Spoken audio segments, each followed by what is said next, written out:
Hopefully you've taken the time to check out those examples, maybe even do the two check-in problems, one on force, one on energy.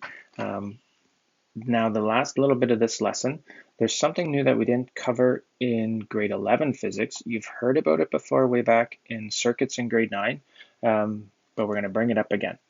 Um, so far, the three that we talked about, electric field, electric force, and electric energy, we could get by comparing to gravity.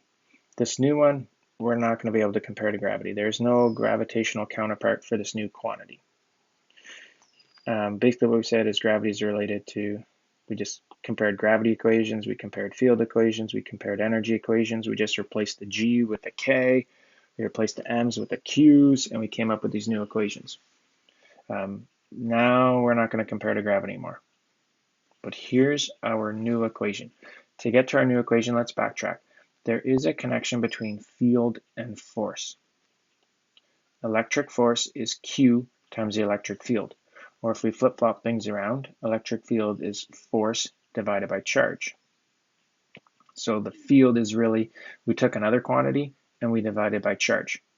These two up here, force and field, those are vector quantities. But we've got this new one, the scalar electric energy.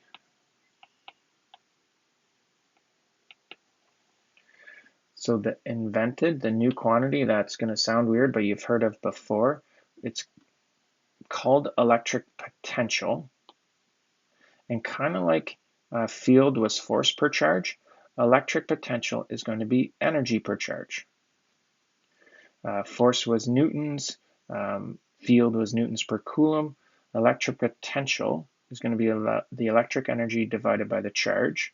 So instead of newtons per coulomb, it's going to have units of joules per coulomb. If we flip-flop things around, we could say force is Q times E.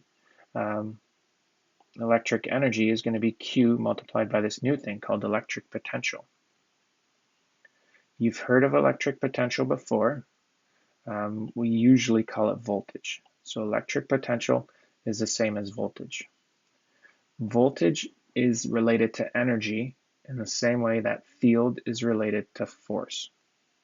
We don't have a gravitational equivalent, so this is a little bit weird.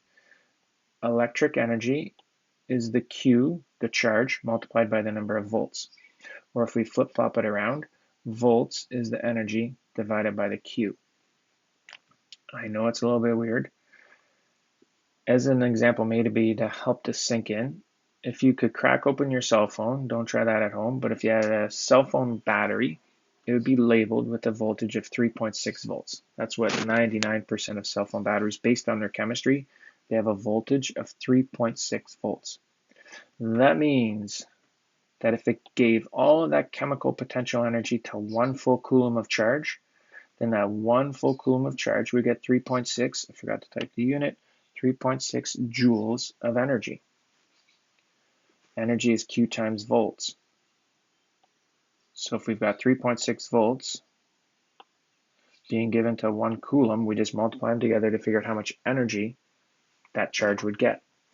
If that same battery gave all of its energy to only 0.5 coulombs, energy is Q times volts, so we would take our volts of 3.6 multiplied by the Q of 0.5, we would get that those 0.5 joules would only get 1.8 joules of energy. Sometimes, just to confuse voltage a little bit more, voltage is often done in comparison. So sometimes you'll hear about electric potential difference. That just means that we found the voltage at one position, the voltage at another position, and subtracted them. The closest thing we did that when we came to that is with gravity. We maybe found the gravitational field energy at one position and the gravitational field energy at another position. And by subtracting them, we could figure out how much work to move to one place to the other. But those were energies. We can do the similar thing with voltages, but they wouldn't be energies, they'd be energy per charge. We're going to use voltage to figure out work. Little blurb here, and then I'll let you to work through the examples because I think working the examples will help a little bit more. In gravity, whenever you lifted something, you were taking a mass and moving it to kind of where it didn't want to go. Objects on their own wanted to get closer together due to gravity, so if you were separating them, If you're lifting something up, you're moving it in a direction it didn't want to go, and that was positive work. If you had something heavy and you slowly lowered it to the ground, it already wanted to go to the ground. You were just kind of controlling it. That's an example of negative work. It's similar with electricity, but because electricity's got two kinds of charge, it's a little bit more complicated. But if, say, we're moving charges around, if you're moving a charge in a direction that it doesn't want to move, so maybe you've got two positives and you're trying to push them closer together. They're repelling each other. They don't want to get closer together. So if you do take two positives and move them so they're closer together, that would take positive work for that motion to happen. You would have to take joules out of your body to push them closer together. Similarly, if you had two negatives and you're trying to push two negatives closer together, they don't want to get closer together, so that would take positive work. Or the other option is if you had a negative and a positive and you pulled them farther apart. They don't want to get farther apart, so it would take positive work to move them farther apart. The opposite of that is if you have two charges and you're moving them in a direction they kind of want to go already, that would take negative work. That's kind of like having a heavy mass and slowly lowering it to the ground. That's negative gravitational work. If we had two positives, they're already repelling each other. If you move them so that they're farther apart, that would be an example of negative work. Or if you have two negatives, they're already repelling. If you move them farther apart, negative work. The last situation is if you had a positive and a negative. If you have a positive and a negative, they're attracted to each other. So if you were asked to find out how much work to bring a positive and a negative closer together, they already want to move closer together. So whatever work you get out of that is going to be a negative work. I know this is probably feeling uncomfortable and kind of weird. Read through it again. I don't know if listening to this again would help, but I definitely think working through the examples will help make this click. So work through the examples.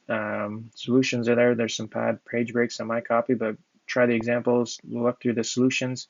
There is no check-in related to voltage. The check-ins are back up here connected to electric, I forget which is which. One was force and one was energy.